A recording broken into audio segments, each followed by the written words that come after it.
En el nombre del Padre, y del Hijo, y del Espíritu Santo, la gracia y el amor de Jesucristo, que nos llama a la conversión, esté con todos ustedes. Hermanos, buenas noches a todos. Sean bienvenidos a esta celebración en la que vamos a pedir por el eterno descanso de Ricardo Guerrero Matias, María Luisa García Macotela, 9 meses, Luisa Martínez, 5 años, Roberto Jesús Palmer, Toñita Palmer Jarrín, Cintia Tochimani Meléndez, Leticia Rosas García, José Alfredo Aguilar López, 7 años de fallecido, Germán Aguilar Díaz, 5 años de fallecido, José Alfredo Aguilar Díaz, 2 años de fallecido, Petra Ramos Segura, 61 años de fallecida, y todas las almas del purgatorio. Pedimos también por la salud de Rebeca Olivares, Sofía Padilla, Sara Bautista, la intercesión de la Virgen del Carmen, por la salud de Rogelio Matias Pérez y las necesidades de la familia Guerra Trejo. Hermanos, en un momento de silencio reconozcamos con humildad que somos pecadores y pidámosle perdón a Dios.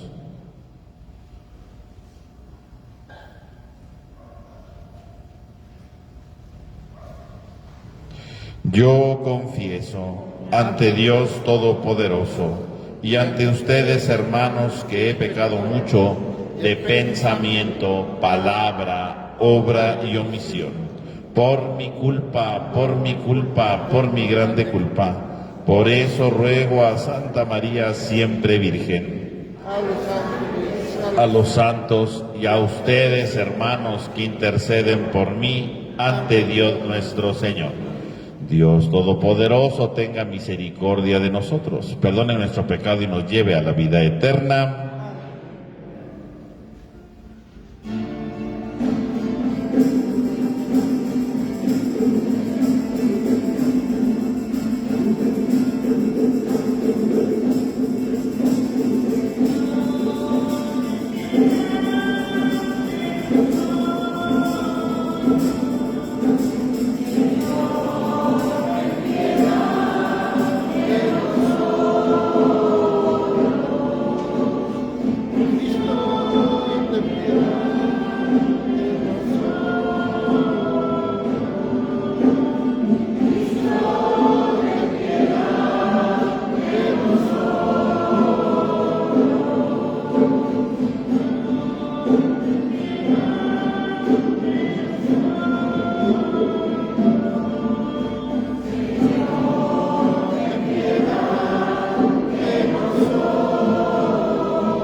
Concédenos, Dios Todopoderoso, que por las prácticas anuales de esta celebración cuaresmal progresemos en el conocimiento del misterio de Cristo y traduzcamos su efecto en una conducta irreprochable.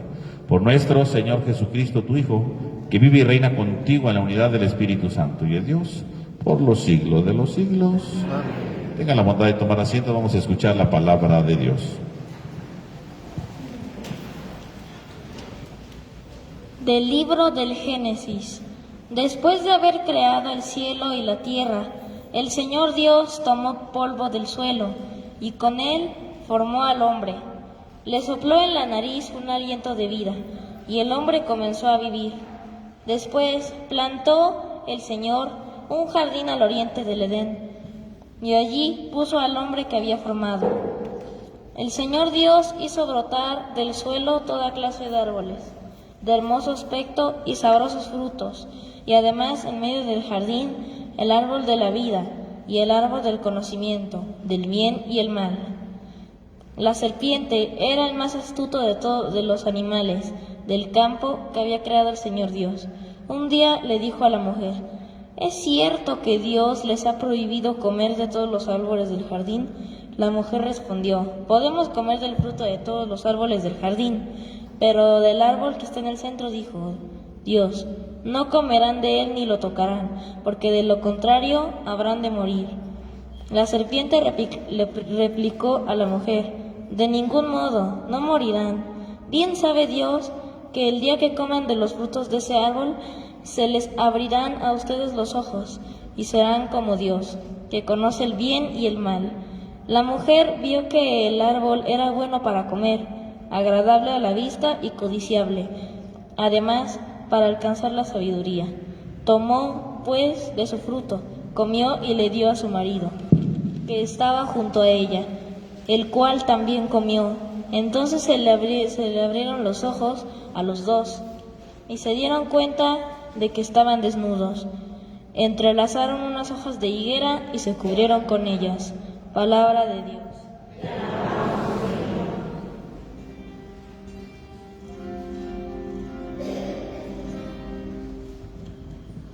Misericordia, Señor,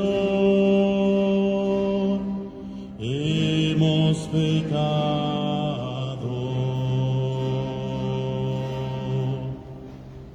Misericordia, Señor, hemos pecado. Por tu inmensa compasión y misericordia, Señor, apiádate de mí y olvida mis ofensas. Lávame bien de todos mis delitos y purifícame de mis pecados. Misericordia, Señor, hemos pecado.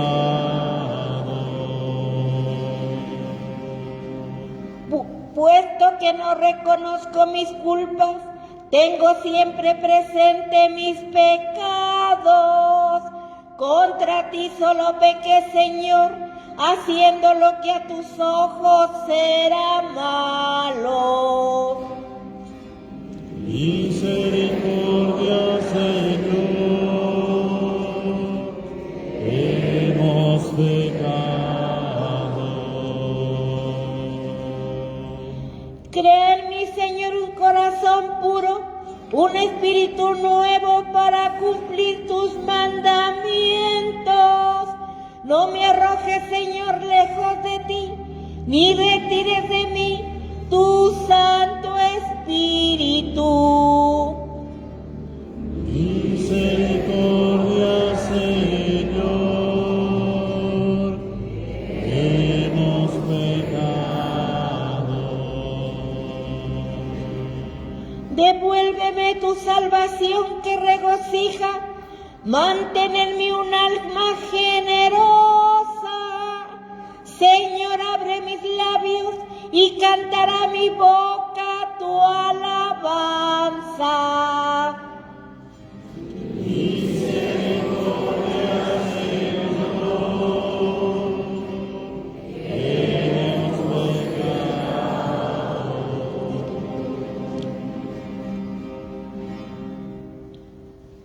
De la carta del apóstol San Pablo a los romanos.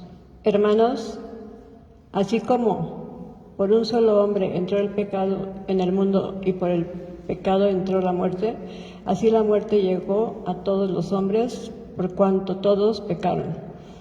Antes de la ley de Moisés ya había pecado en el mundo y, si bien es cierto que el pecado no se imputa cuando no hay ley, sin embargo, la muerte reinó desde Adán hasta Moisés, aún sobre aquellos que no pecaron con una transgresión semejante a la de Adán, el cual es figura del que había de venir. Ahora bien, con el don no sucede como con el delito, porque si por el delito de uno solo murieron todos, ¿cuántos más la gracia de Dios y el don otorgado por la gracia de un solo hombre, Jesucristo, se han desbordado sobre todos? Y con el don no sucede como con las consecuencias del pecado de uno solo, porque ciertamente la sentencia, partiendo de uno solo, lleva a la condenación, pero la obra de la gracia, partiendo de muchos delitos, se resuelve en justificación. En efecto, si por el delito de uno solo reinó la muerte, por un solo hombre, con cuánta más razón los que reciben la abundancia de la gracia y el don de la justicia reinarán en la vida por un solo Jesucristo. Así pues, como el delito de uno solo atrajo sobre todos los hombres la condenación, así también la obra de justicia de uno solo procura para todos los hombres la justificación, que de la vida. En efecto, así como por la desobediencia de un solo hombre todos fueron constituidos pecadores, así también por la obediencia de uno solo todos serán constituidos justos. Palabra de Dios.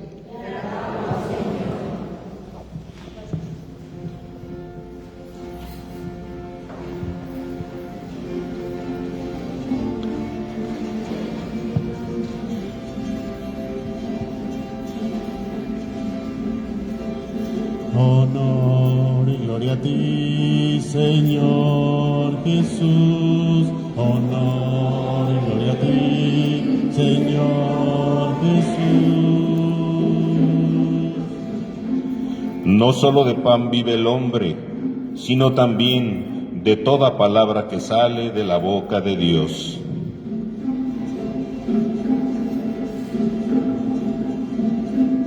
Si morimos sin pecado, nos darás la resurrección. Si morimos sin pecado, nos darás la resurrección. Honor y gloria a ti, Señor Jesús. Honor y gloria a ti, Señor Jesús. Que el Señor esté con ustedes. Lectura del Santo Evangelio según San Mateo.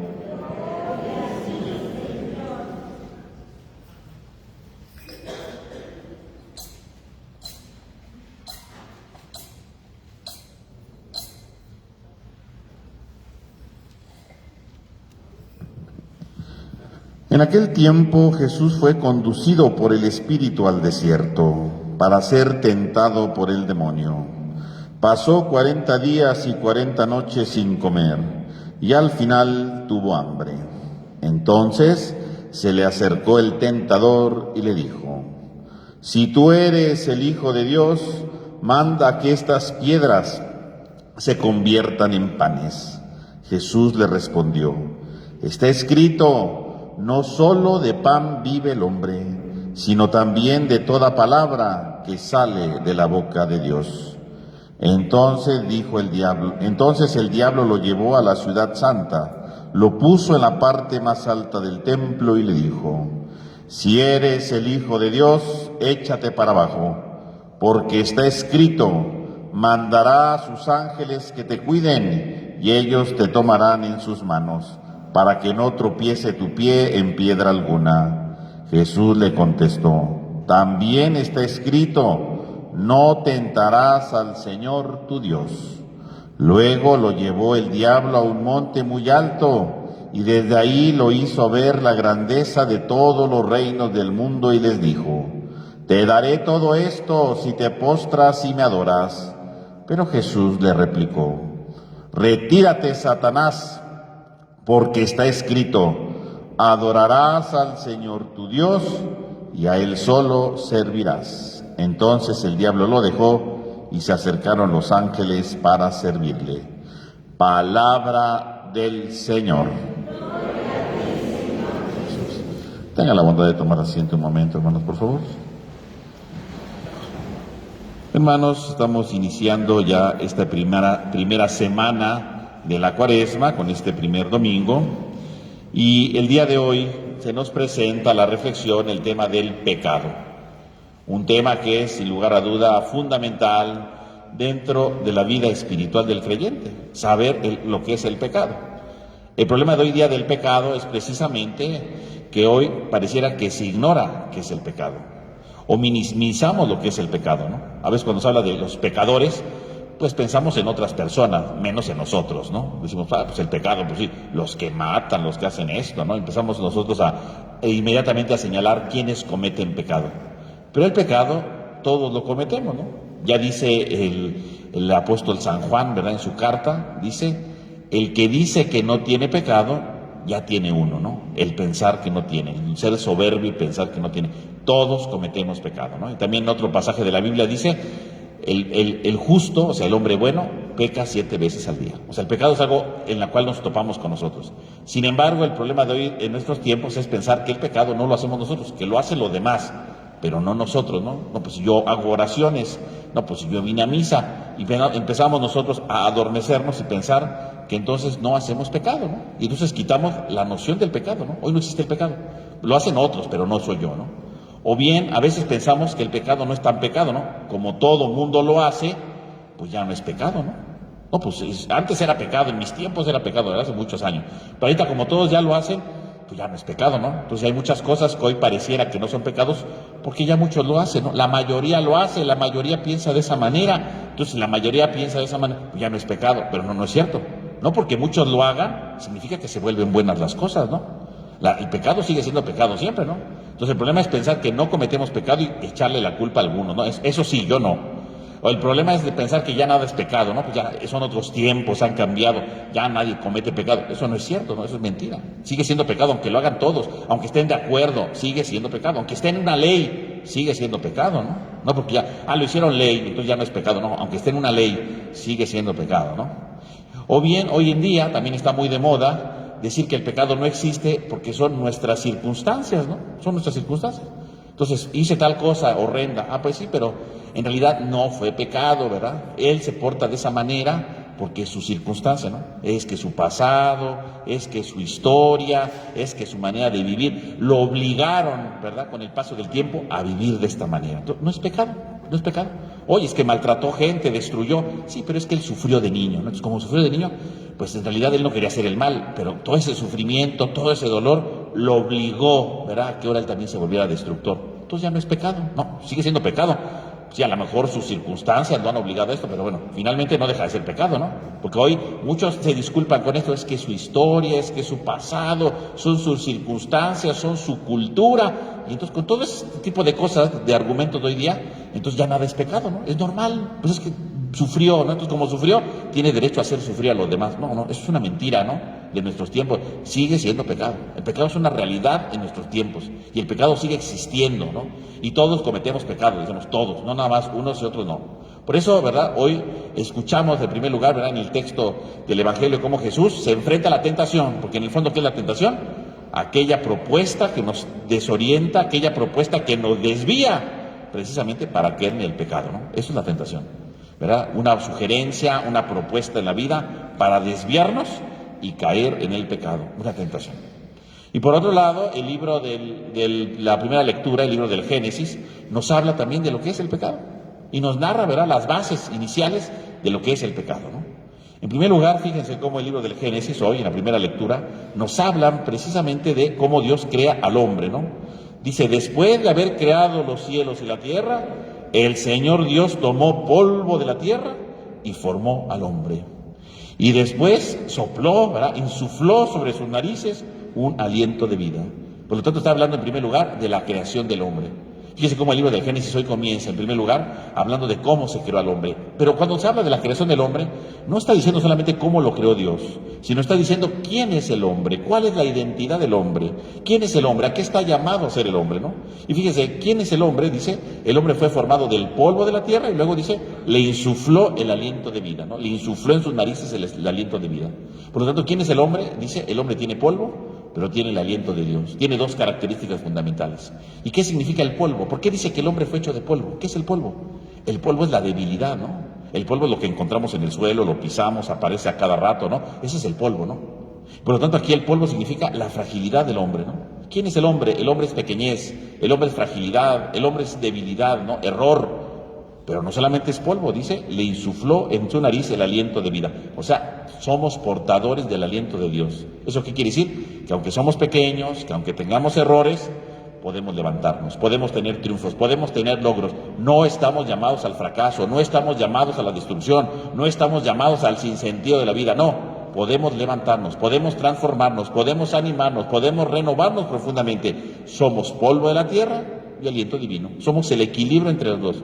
Ni puro polvo, ni puro aliento, ¿no? Somos un equilibrio. Fíjense cómo entonces, aquí está diciendo entonces el texto, ¿quiénes somos nosotros? El texto, por lo tanto, del Génesis hoy comienza diciendo, ¿quién es el hombre? El hombre es frágil, el hombre comete errores, el hombre es débil, pero tiene el aliento de Dios porque puede levantarse, porque puede hacer grandes cosas, porque puede construir grandes cosas, puede transformar la vida, ¿no? Eso es el aliento, ¿no? Somos portadores del polvo y del aliento. Entonces, más que contarnos cómo hizo Dios al hombre, nos está diciendo quién es el hombre. Y todos somos esto. Y hay un equilibrio entre los dos, ¿no? Ni puro polvo, ni puro aliento. Somos un equilibrio, ¿no? Y a la medida que hay un equilibrio, entonces vamos transformando nuestra vida. Y luego da otro elemento de su identidad. Dios plantó todo tipo de árboles, ¿verdad? Y dice, en el centro del jardín puso, ¿verdad?, el árbol del conocimiento del bien y del mal, ¿no? Y luego más adelante da a entender que este árbol no lo podían comer. ¿Por qué Dios no permite que coman este árbol? ¿Por qué Dios le dice que no coman del fruto del árbol del bien y del mal? ¿Cuál es la razón por la que no lo pueden comer? Porque uno podría decir, ay, Dios les está privando de su libertad, qué mala onda Dios, tantos árboles que creo, pero les prohíbe uno, ¿verdad? ¿Por qué les prohibió comer ese árbol? Y fíjese, esto es muy importante. ¿Por qué les dice que no pueden comer del árbol del bien y del mal? Porque justamente el árbol del bien y del mal es algo muy interesante. ¿Qué está diciendo el árbol del bien y del mal? Es el árbol, ¿verdad? Comer de ese fruto significa que el hombre puede saber lo que es bueno y lo que es malo, lo que le conviene y lo que no, lo que puede ser capaz para que le ayude y lo que le puede perjudicar. Eso es el árbol del bien y del mal. ¿Y por qué Dios les va a prohibir comer de eso? Pues porque el hombre tiene que ir aprendiendo con el paso del tiempo lo que es bueno y lo que es malo, lo que le beneficia, lo que le construye y lo que no. El hombre acababa de ser formado, ¿no? Apenas lo acababa de formar Dios, lo acababa de crear, ¿no?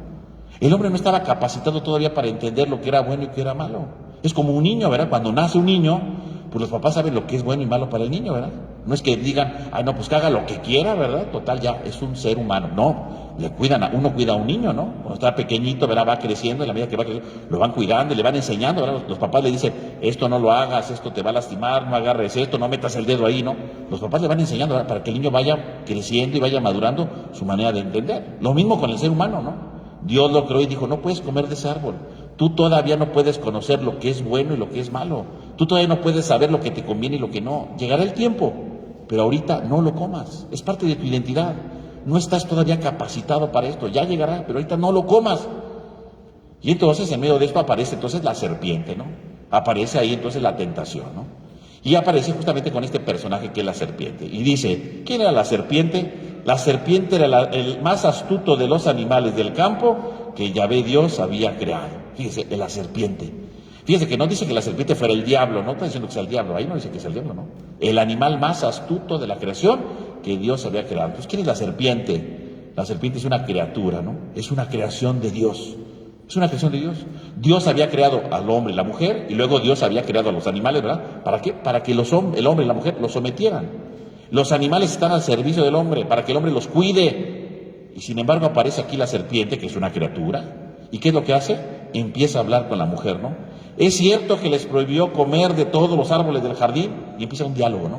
La serpiente empieza a hablar con la mujer, y la mujer, peor, le contesta. La mujer empieza a platicar con la serpiente. Podemos comer del fruto de todos los árboles, pero del árbol del centro, no. Y ahí viene entonces todo el problema. ¿Por qué es el problema? Aquí comienza el pecado. ¿Por qué el pecado comienza aquí? Porque el pecado está en escuchar una voz que no viene de Dios. Dios les dijo, no coman, la voz de Dios, del Creador, del que hizo todo. Y aparece una serpiente, una criatura, una creación que incluso es inferior al hombre, porque la serpiente es inferior al hombre, ¿no? No está al mismo nivel que el hombre. La serpiente debe ser sometida por el hombre. Y la serpiente se pone al nivel de la mujer y le dice, ¿por qué no puedes comer del fruto? Cómetelo. Y la mujer empieza a platicar con la serpiente. La serpiente no tenía por qué platicar con el hombre, ¿no? La serpiente es inferior al hombre. Y sin embargo la serpiente le empieza a decir lo que tiene que hacer. Y lo peor es que la mujer le hace caso, ¿no? Le hace caso, ¿no? Y le dice, y empieza a defender a Dios y empieza a hacer lo que ella le dice. Fíjese cómo empieza el pecado. Entonces, ¿cuál es el pecado en realidad de Adán y Eva? El pecado no es que desobedecieron, porque a veces lo reducimos eso, no. El pecado no está en la desobediencia. El pecado comienza cuando escucho una voz que no es de Dios. Y cuando escucho una voz que no es de Dios, pues sí voy a desobedecer, pero es una consecuencia. ¿Por qué empieza el pecado? El pecado es un problema de escucha. ¿A quién escuchamos nosotros en la vida? ¿Qué es lo que nosotros escuchamos? Muchas veces pecamos efectivamente porque nosotros no escuchamos la voz de Dios, no estamos atentos a lo que Dios nos dice, no estamos atentos a la promesa de Dios, a la enseñanza de Dios, a la directriz de Dios, no estamos atentos a lo que Dios nos va diciendo. Y entonces obviamente, ¿qué es lo que sucede? Empieza el pecado. El pecado empieza cada vez que nosotros tenemos oídos sordos a Dios y nos gusta más otra voz, ¿no? Y esa voz de la serpiente, ¿quién puede ser? Pues puede ser la voz de lo que escucho en la tele o en las series o yo qué sé, ¿no? Haz esto, todo el mundo lo hace y vamos y lo hacemos, ¿no? Pues es que lo escuché, es que yo he visto que todo el mundo lo hace, es que yo he visto que todo el mundo lo realiza y lo hacemos, ¿no? Nos dejamos embaucar por la voz de una tele, ¿no? O de un programa o de un artista. ¿Quién es un artista para decirme lo que yo tengo que hacer? ¿Y quién es un artista para decir que eso conviene? ¿Quién es? Y le creemos, ¿no? Ahí comienza el pecado. ¿Por qué hiciste tal cosa? Pues lo escuché. O por la voz de un amigo, ¿verdad? O de una cosa que escuché por ahí, de un vecino. Es que me contaron y le hice caso, ¿no? Me dijeron que no hiciera tal cosa, me dijeron que no fuera a tal lugar, me dijeron que no hiciera... Y empezamos a hacerle caso a otras voces que no son la voz de Dios. Cada vez que yo escucho una voz que no es de Dios, empieza el pecado. Siempre, siempre. No hay error, ¿no? Cuando dejo de escuchar la voz de Dios, cuando dejo de escuchar lo que Dios me propone, empieza el pecado, ¿no? Entra el pecado en la vida, siempre, ¿no? Y entonces escuchamos otra voz. Y a veces esa voz puede ser así de afuera o a veces es de adentro, ¿no? Lo que yo quiero, lo que a mí me place, lo que me conviene, ¿no? Pero lo que viene dentro de mí a veces no es la voz de Dios, ¿no? Es la voz de mi conveniencia, es la voz de mi influencia, es la voz, ¿verdad?, de lo que yo quiero, pero no es la voz de Dios. Entonces empiezo a escuchar una voz que no es la voz de Dios, estoy escuchando la voz de mi conveniencia y entonces viene el pecado. El pecado comienza entonces cuando la mujer escucha a la serpiente, a un ser que es inferior a ella, a un ser que es mucho más inferior que Dios y que precisamente empieza ahí el pecado. Fíjese. Y entonces, ¿qué ocurre, no? Dice, comieron del fruto, ¿no? Dice, la serpiente los engaña, entonces dice, la mujer vio que era bueno para comer, que era agradable a la vista, y tomó del fruto y se lo dio a su marido que estaba junto a ella. Fíjese, el pecado se empieza a compartir, ¿no? Ella toma el fruto, se lo come, luego se lo pasa a su marido, se lo come sin decir nada, sin hablar nada, se lo comen y entonces vienen las consecuencias, ¿no? Entonces se les abrieron los ojos y se dieron cuenta que estaban desnudos. Y entonces viene la primera consecuencia del pecado que hoy narra precisamente la primera lectura. ¿Cuál es la primera consecuencia? Se dieron cuenta que estaban desnudos. ¿Y qué significa estar desnudo, no? Estar desnudo no significa que Adán y Eva, ¿verdad?, andaban ahí por la vida corriendo sin ropa. No, eso no significa. Porque a veces nos lo imaginamos así nada más. No. ¿Qué significa estar desnudo en la Biblia? Estar desnudo significa sentirse desprotegido, sentirse inseguro. Cuando empiezo a descubrir que la otra persona es un peligro para mí, ¿no? Eso es estar desnudo, ¿verdad? Sí, porque la imagen de estar desnudo, ¿qué significa? Que me siento desprotegido, que tengo que cubrirme, que tengo que esconderme, ¿no? Esa es la imagen, ¿no?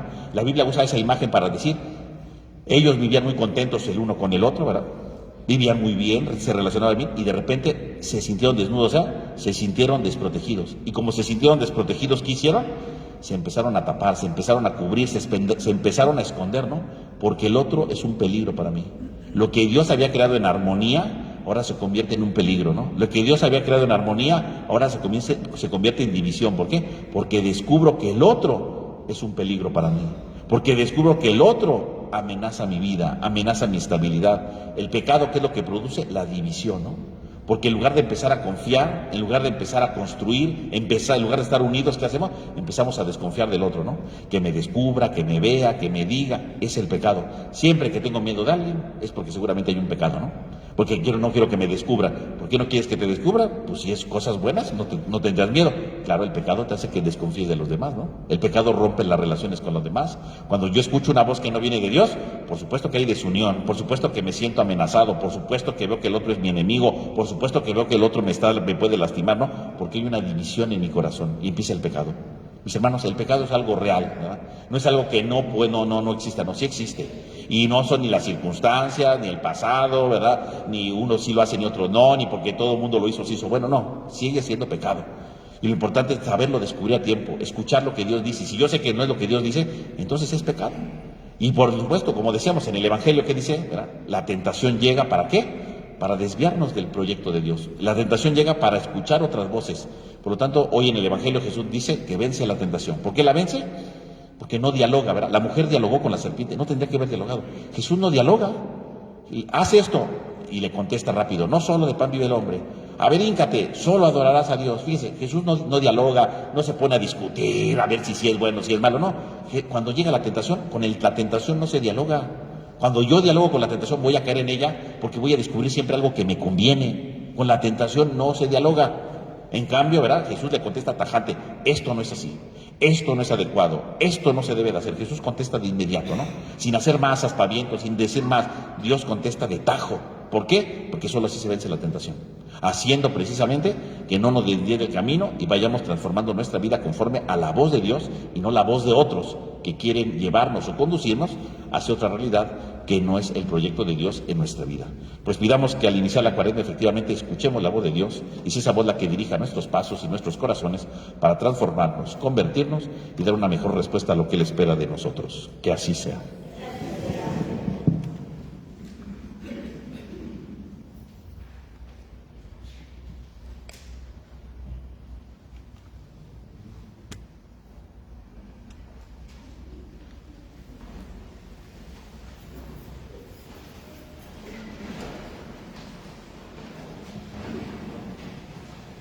Hermanos, vamos a decir juntos nuestra profesión de fe con el credo de los apóstoles y decimos: creo en Dios Padre Todopoderoso, Creador del cielo y de la tierra. Creo en Jesucristo, su único Hijo, nuestro Señor, que fue concebido por obra y gracia del Espíritu Santo. Nació de Santa María Virgen, padeció bajo el poder de Poncio Pilato, fue crucificado, muerto y sepultado. Los infiernos, al tercer día resucitó de entre los muertos, subió a los cielos y está sentado a la derecha de Dios Padre Todopoderoso. Desde allí ha de venir a juzgar a vivos y muertos.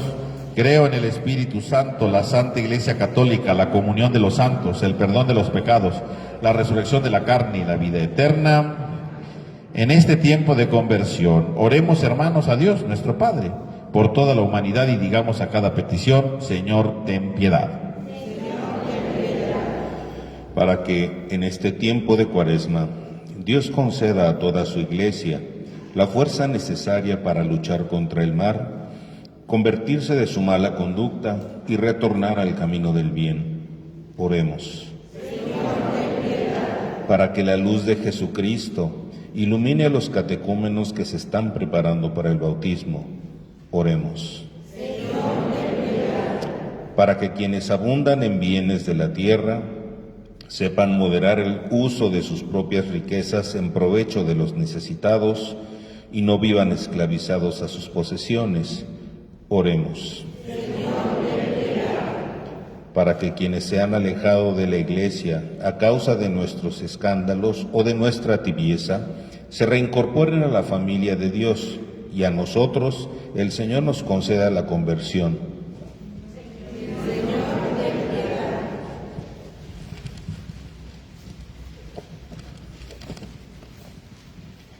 Para que nuestra patria y los países de América Latina progresen en la paz, la justicia y el bienestar para todos. Oremos. Para que nuestros corazones lleguen a ser, por medio de la penitencia cuaresmal, aquella tierra fecunda en la que la palabra de Dios produzca fruto del 100 por 1. Oremos. Pidamos por el eterno descanso de Ricardo Guerrero Matias, María Luisa García Macotela, 9 meses, Luisa Martínez, 5 años, Roberto Jesús Palmer, Toñita Palmer Jarrín, Cintia Tochimani Meléndez, Leticia Rosas García, José Alfredo Aguilar López, 7 años de fallecida, Germán Aguilar Díaz, 5 años de fallecido, José Alfredo Aguilar Díaz, 2 años de fallecido, Petra Ramos Segura, 61 años de fallecida, y todas las almas del purgatorio. Oremos al Señor. Pidamos por la salud de Rebeca Olivares, Sofía Padilla, la intercesión de la Virgen del Carmen, por la salud de Rogelio Matías Pérez y las necesidades de la familia Guerra Trejo. Oremos. Dios nuestro, escucha las oraciones de tu pueblo y concédenos iniciar el camino cuaresmal con la fuerza de tu palabra para que lleguemos con gozo a las fiestas pascuales. Por Jesucristo nuestro Señor. Tenga la bondad de tomar asiento, hermanos.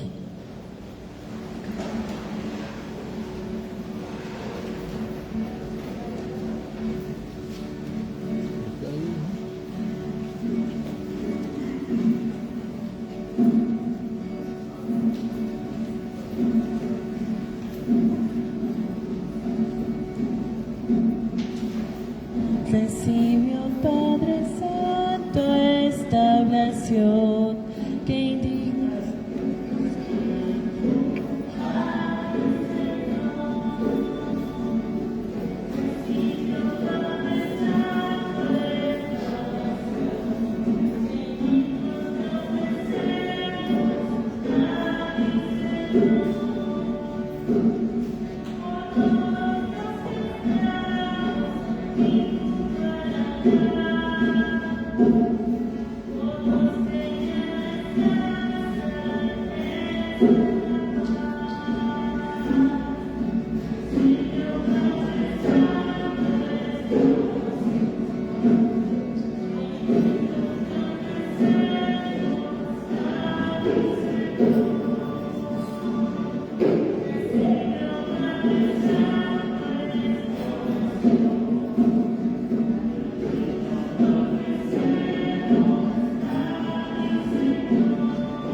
Oren, hermanos, para que este sacrificio que es mío, pero que también es de todos ustedes, sea agradable a Dios Padre Todopoderoso.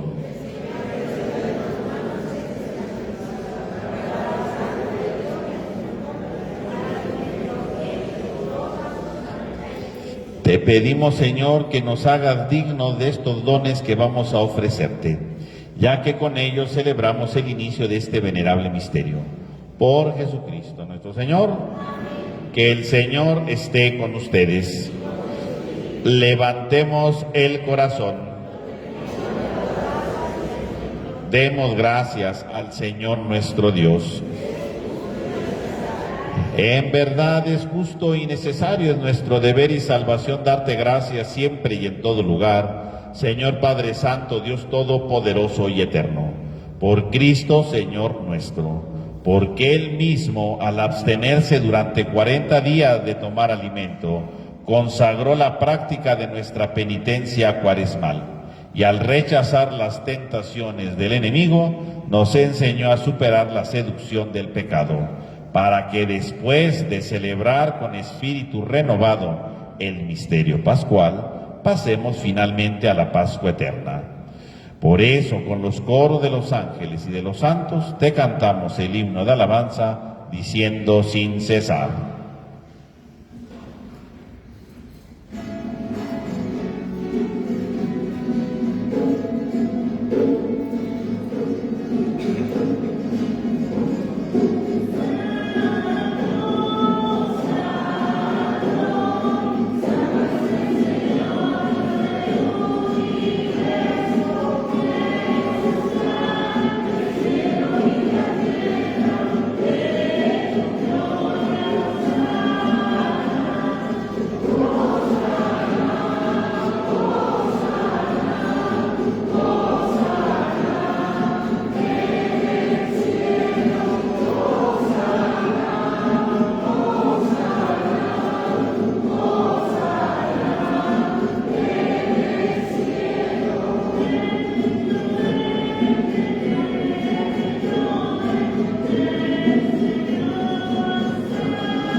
Santo eres en verdad, Señor, fuente de toda santidad. Por eso te pedimos que santifiques estos dones con la efusión de tu Espíritu, de manera que se conviertan para nosotros en el cuerpo y la sangre de Jesucristo nuestro Señor, el cual, cuando iba a ser entregado a su pasión voluntariamente aceptada, tomó pan. Dando gracias, lo partió y lo dio a sus discípulos, diciendo: tomen y coman todos de él, porque esto es mi cuerpo, que será entregado por ustedes.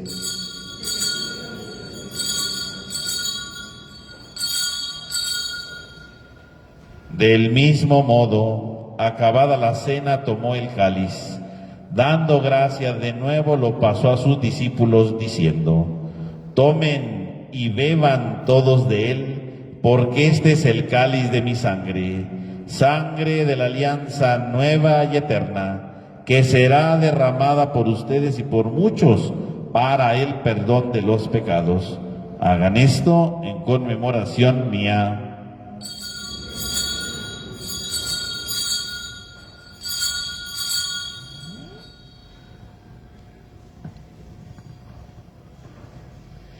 Este es el sacramento de nuestra fe.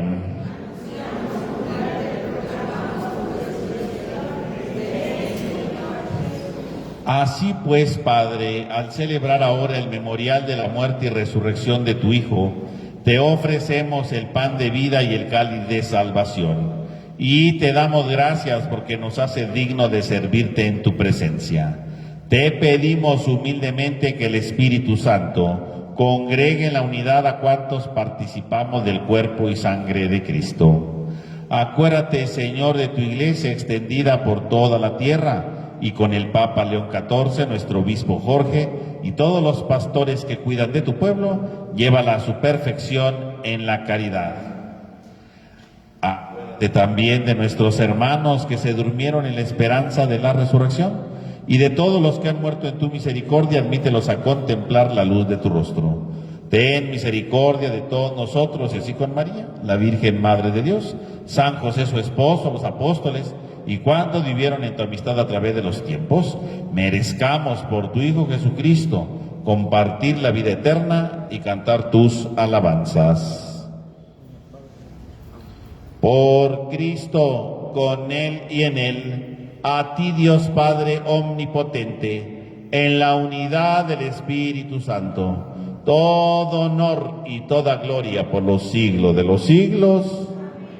Fieles a la recomendación del Salvador y siguiendo su divina enseñanza, nos atrevemos a cantar.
Líbranos de todos los males, Señor, y concédenos la paz en nuestros días, para que, ayudados por tu misericordia, vivamos siempre libres de pecado y protegidos de toda perturbación, mientras esperamos la gloriosa venida de nuestro Salvador Jesucristo. Señor Jesucristo, que dijiste a tus apóstoles, la paz les dejo, mi paz les doy, no tengas en cuenta nuestro pecado, sino la fe de tu Iglesia. Y conforme a tu palabra, concédenos la paz y la unidad. Tú, que vives y reinas por los siglos de los siglos, que la paz del Señor esté con todos ustedes. Dense fraternalmente un signo de paz.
Este es el Cordero de Dios que quita el pecado del mundo.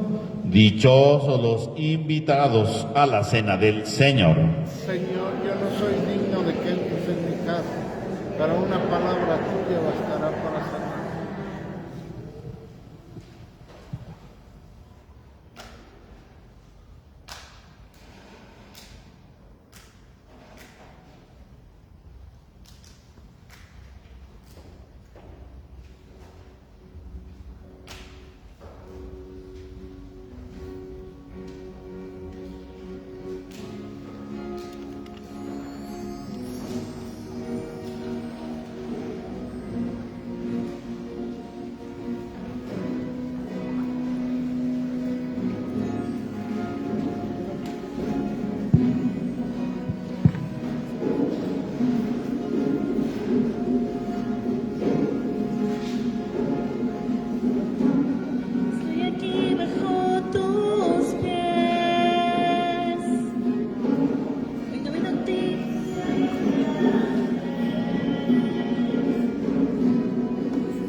Oremos.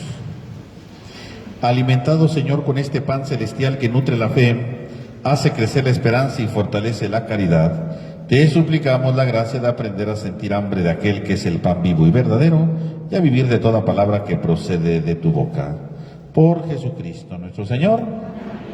Hermanos, les recuerdo que seguimos en el tiempo del diezmo, ¿verdad? Esta colaboración que se hace una vez al año a nuestra diócesis. Ya hay que entregarla ahora, ¿verdad?, en la primera quincena de marzo. Entonces, si alguien no lo ha entregado todavía, puede pedir su sobre a la salida, ¿verdad? Me lo puede dar a mí, lo puede depositar en la alcancía que dice diezmo, ¿verdad?, porque ya hay que entregarlo ahora sí. Que el Señor esté con ustedes. Y la bendición, derrama, Señor, sobre tu pueblo la abundancia de tu bendición, para que su esperanza crezca en la adversidad, su virtud se fortalezca en la tentación y alcance la redención eterna. Por Jesucristo nuestro Señor. Y la bendición de Dios Todopoderoso, Padre, Hijo y Espíritu Santo, descienda sobre ustedes. Hermanos, podemos ir en paz. Que tengan todos ustedes una buena noche y una semana llena de la presencia de Dios.